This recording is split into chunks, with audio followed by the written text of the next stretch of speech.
Hey, what's up everybody? Steve Schwartz here from LSAT Unplugged, joining you today to share some common mistakes when approaching LSAT logic games and how to avoid them. While logic games are being removed from the LSAT later this year, we still have several more test dates coming up with games still on the exam. We have January, February, April, and June with the games before they are removed and replaced with a second logical reasoning section beginning with the August 2024 LSAT. But until then, I'll keep covering logic games to help everyone out. First off, what are logic games? They are short, bite-sized puzzles, typically containing 5 or 6 questions associated where they ask you to manipulate variables in a variety of ways. You may be asked to put them in order, to group them into different categories, to associate them with certain characteristics, or all of the above combined. When it comes to solving logic games, you're always going to want to take the same general approach.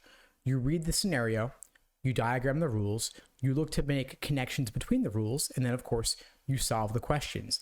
Diagrams are helpful, of course. Do not shy away from them. You do get scratch paper on the LSAT to help you make those diagrams. Take advantage of it, both for creating a main diagram as well as for creating local diagrams for specific scenarios. Now, I find that far too many students jump into logic games before taking the time to make inferences. Slow it down. See what connections you can make between the rules. If you see the same variables featured in multiple rules, that is of course an indication that you can likely combine the rules together to yield some kind of inference. I also see far too many students approaching the questions in the order given, when instead there is a strategic approach you can take to help you maximize your previous hypothetical scenarios that you'll draw for local if questions to help you solve more general global questions. So to this end, I always recommend solving the orientation question first, which asks you which one of the following is a valid scenario.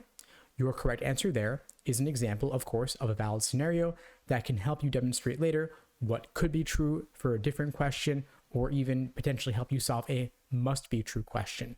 Then next, approach your local if questions that prompt you to create a diagram with a specific scenario. For example, if X is in slot 3, then what could be true? And then your general global questions will be that much easier because then you'll have a library of previous hypothetical scenarios that can help you solve those general global questions. I also find as a common mistake that students will often time themselves on individual games, since you have 35 minutes per games section with standard timing, and you have 4 games per section. That would generate an average of 8 minutes and 45 seconds per game. However, not every single logic game is of equal difficulty.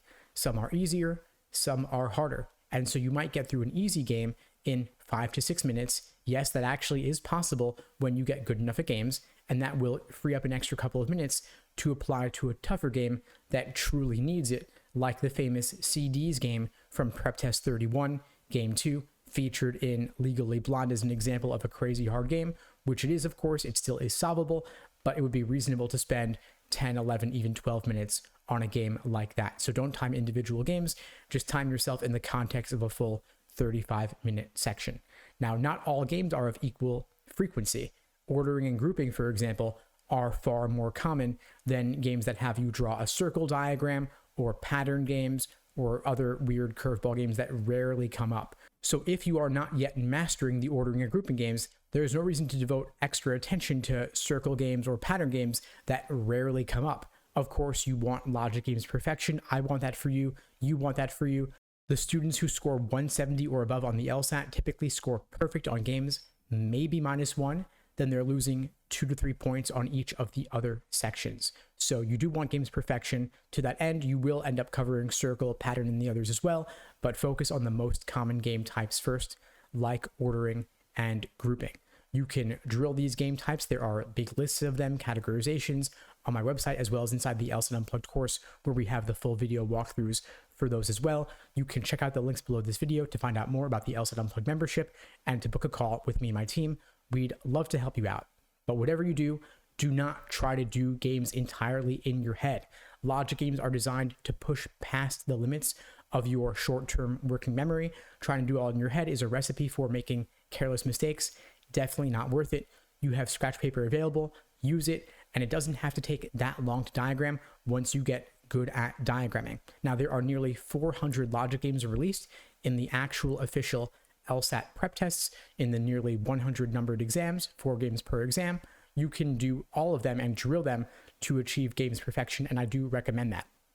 Now, of course, you don't need to do all 400. Even just doing half of those or less might be sufficient, but get into the habit, get into the routine of doing a logic game every single game, just as if you were going to do your morning Sudoku or your morning crossword over a cup of coffee. Make it a logic game instead, and you'll get that much more practice under your belt. Whether you're solving logic games by type when you're drilling a certain game type, or you're doing them in the context of a timed section or a full-length exam, no matter what, all games practice will be helpful. Untimed is valuable, timed is valuable. Drilling them will help you see the patterns. I do recommend redoing games multiple times, as there are different ways to solve them. And sometimes things are arbitrary, whether you list things horizontally or vertically, for example, whether you make one category of variables the base and the others you fill in on specific slots. It's all good. If you look at my game's explanations, they may differ from how you approach it. That's not necessarily a right or wrong, but if you do look at my game's videos, you'll see more efficient ways to approach the games. You'll see additional inferences that you might have made, and so consider that as some food for thought about how much deeper you could go when it comes to making those upfront inferences. Anyway, folks, that's all for now. I hope you found this video helpful. If you did, please do me a favor and share it with someone who needs to see it. I don't do any advertising for this channel. I rely only on word of mouth to help get the word out, and your sharing this video to help someone else achieve logic games perfection may make the difference in helping them do just that. In the meantime, I wish you all the best and take care.